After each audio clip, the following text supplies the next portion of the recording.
The Atomic Alphabet by Chris Burden.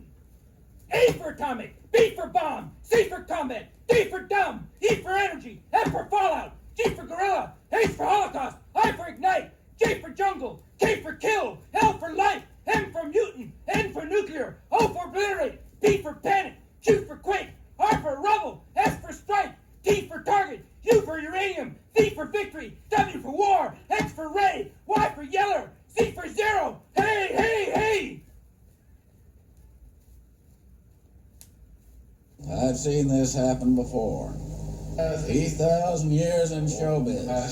The public is going to take the place apart.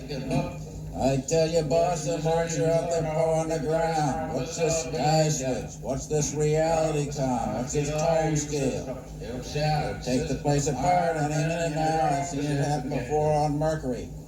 Well, we put out a cool issue. The law is moving in fast. Nobody. Not locals, boss. This is nobody. Well, boss? Call in the old doctor. Yes, when the going gets really tough, they call in the old doctor to quiet the marks. He just raises his old blue hands and brings them down slow, touching all the marks right where they live. The marks are quiet. But remember, ladies and gentlemen, you can only call the old doctor once. So be sure when you call him, this is really it. Because if you call the old doctor twice, he quiets you. Here's the doc now. He's loaded, throw him under a cold shower, give him pneumonia coke. Oh my God, they're out there pawing the ground. What's this green deal? What's this mortality count? You trying to push me down the tone scale, baby? You trying to short time someone, Jack? Take that heavy metal business to Walgreens. We don't want it. What's this orgasm death? Who cooked up these ovens? What's this white smoke? Boys, we've been subliminated. How does he look? Oh, he don't look good. That sneaky Pete caught up with him. Oh my God, send out Green Tony. Green Tony took off for Galaxy X on the last saucer, boss. He's coming around now. God's sake, shove him out there with a wing and a prayer. The old doctor reeled out onto the platform. And he heard the screaming marks, and he steadied himself, and he drew all of it into him, and he stood up very straight and calm and gray as a wise old rat. And he lifted his old blue hands shiny over the dirt, and he brought them down slow in the setting sun, feeling all the marks so nasty, and they just stood there quiet. His cold old hands on their wrists and ankles, hands cold and blue as liquid air on wrist and ankle, just frozen there in a heavy blue mist of vaporized banknotes. You get out there in front of the marks and panic and try to answer them, well, we don't talk about that. You see, the old doctor just draws all that charge and hate right in and uses it all. The louder they scream, the harder they push, the stronger and cooler the old doctor is. Yes, son, that's when you know you got them cool right. And you can take it all in, so the louder they scream and the harder they push, the stronger and cooler you are. And then they are quiet. They got nothing more to say. And nothing to say it. You've taken it all. Got it? Good, save it for the next pitch. So there they stand like dummies. They are there. And you let your heavy, cold blue hands fall through them. Plump. Cold mineral silence as word dust falls from demagnetized patterns. And your spirals holding wrist and ankle where we came in. Now some wise characters think they can call the old doctor twice. All right, Doc, get out there and quiet the marks. Marks or what? I don't see anybody here but you. All right, drop that camera down. It won't do you a bit of good. I've had every weapon in the galaxy put on. But I got the fix in. I got the big fix in. Mister, I am the big fix. Hello? Yes, goodbye. Few more calls to make tonight.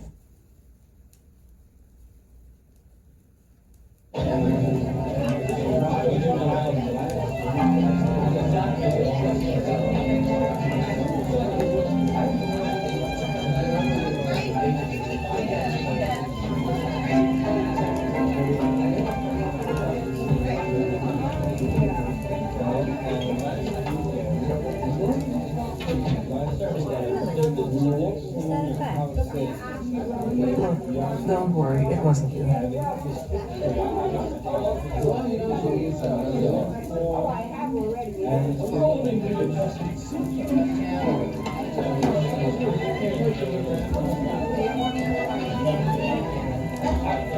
You know, don't you? It's the smell of this. I'm not hungry.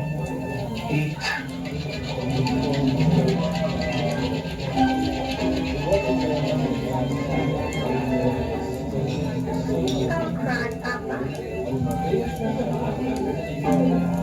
I know where you can put it.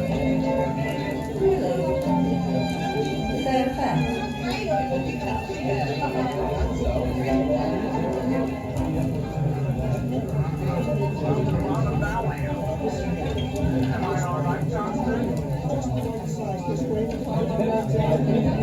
No, only impotent. Really? Is that a fact? Come on, be nice. Now that's a good girl. I'm sorry. I mean it. I'm sorry.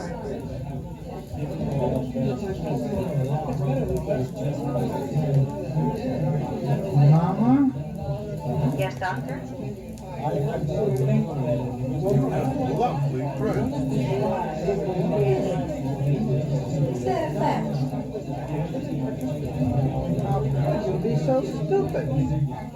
You're handling it like a urine sample. Not even a Marxist. Really? Is that a fact?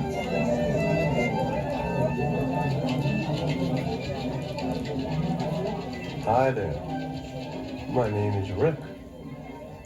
Would you like to have a baby?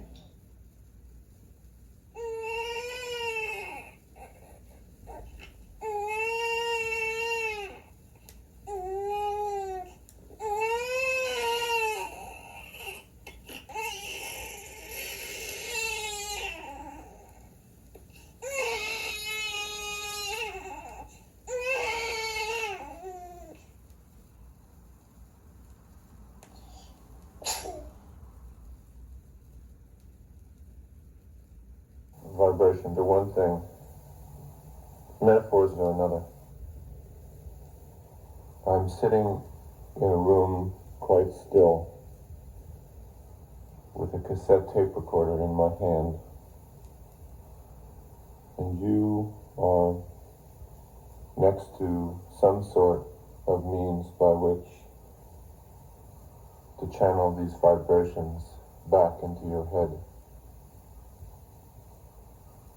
I have been trying for a very long time to describe some of the discrepancies that I think occur when people try to communicate. The discrepancies occur because of a variety of things, one of them inherent in the linguistic form that we use. As Edward Hall says, we tend to transfer livingness to extensions that we create. We make a word and then we respect it rather than use it. People who make metaphors that extend and sort of echo down the line of human thought are those who are listening not to the words, but to the context in which the words are used. It used to be called poetry, and the way that people recognized the fact that the vibrations were metaphors was that we standardized the rhyme scheme or the rhythm. When people lived in caves, that's where they met. When they created the technology of language, they began to meet in words, and then in books, and then in movies and radio and records and wherever you're hearing this sound right now. But in a sense, the essence of what we are isn't in the vibrations, in the extensions. It's in the metaphors that we create. Often people say that the most human thing about human beings is their ability to communicate. We are really all extraterrestrial in the sense that we come as a result of vibrating frequencies here. And as assembled, we tend not to mirror the dazzle. Most people use a linguistic form that only extends to the people immediately around them. Some people think of a metaphoric form that extends to everyone. We all see only two objects as human beings, the sun and the moon. But we all have the potential for seeing the process in which we are all a part. One of the switches that has to occur in the next period of time is a switch from seeing people as the users of resources to people as the resources, with the stuff being only the means by which the resources are realized. 4 billion people means 4 billion possibilities, not 4 million mouths to feed. It means 4 billion metaphors. It means 4 billion different types of vibration. When at our best, we listen with all that. When at our worst, we tend to perceive other people as objects, as objecting to what we do.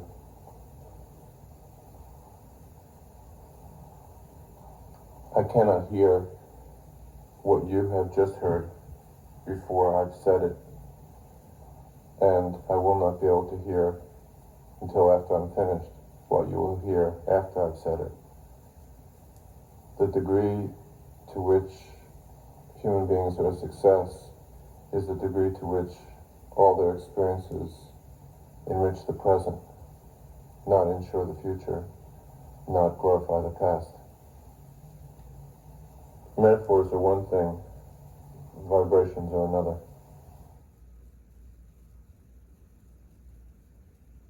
What is it? What is it? What is it? What is it? Well, what is it? I don't know. What is it? What's going on? That is ugly. It'll stop the traffic. I'd say that's the ultimate in poor taste. Well, is that supposed to be some kind of art or something? What does it represent? I can't believe an architect would put something like that together. It looks like a half-finished building. That's all it looks like. It don't look complete. Maybe if there was more buildings like that around, I would like it. They built it that way? It ain't fell in? You ain't pulling my leg now. Are they tearing it down? Actually had some fender bumps. People would stop, put the brakes on, and they'd jam into each other right over there on Gasper Boulevard. Now I get comments still from different people when I found out I had anything to do with it. Yeah, right. And comments are usually, well, I don't know whether they're complimentary or not, but they are really. And it's ordinary building, you wouldn't even hear about it. It's up and that's the end of it. Well, it's more of an artwork than it is a building. I think it goes beyond that. I don't know how you feel about that. Well, it's really is straight wall tilted. The idea is to get the right effect for this. It's a beautiful effect. It's like looking out on a rainy day, you know, from the inside. It's something new. It's something you don't do every day. It's entirely different. Even though we're plumbers, 20 years ago, 30 years ago, they built a box and they put the plumbing in it. Now they ought to have something that looks, you know, up to date. It's like a Cadillac without chrome. You gotta have it. It's like a woman without lipstick. You gotta have the chrome. The beginning till the end, just one different change after another, you know, people with different ideas getting together. Like these architects, you could talk to them. You could actually talk to them. Every time I pass by the Palmetto, you know, it's You going can't to help be but look at something it. for me to look at and say I worked on it, for the rest of my life. I'm not saying I like each specific design that they do, but I like it in that it makes people think. I think there's a place for humor in architecture. One woman didn't see it at all. I said, what do you think of what it looks like? She said, what? I said, the front of the building. She said, I didn't see it. Well, when I first saw it, I thought that it was something that was being torn down. And then I took a closer look and I decided it was something that was in the process of being built. Now you told me it's all finished. That's terrific. Throughout the first half of my last 52 years of severe reorientation of my life pattern, in which I determined to give up forever the idea of earning a living for my family and self, while depending entirely on ecological precession to provide the critically needed material, tools, and monies to carry on the work, my friends and family, my wife's family and friends would say that I was being stubbornly treacherous to my wife and daughter, not attempting to earn a living. Thus goaded, I would from time to time accept a job that was proffered me by some friend, and for the moment all these friends and family were relieved and delighted. In each instance, however, all my grand strategy would languish and things would go wrong until for the one reason or another I jumped off the deep end again, recommitted myself to the unfunded comprehensive program of solving problems by environment modifying artifacts produced with the most advanced scientific and technological means, then everything would go smoothly again.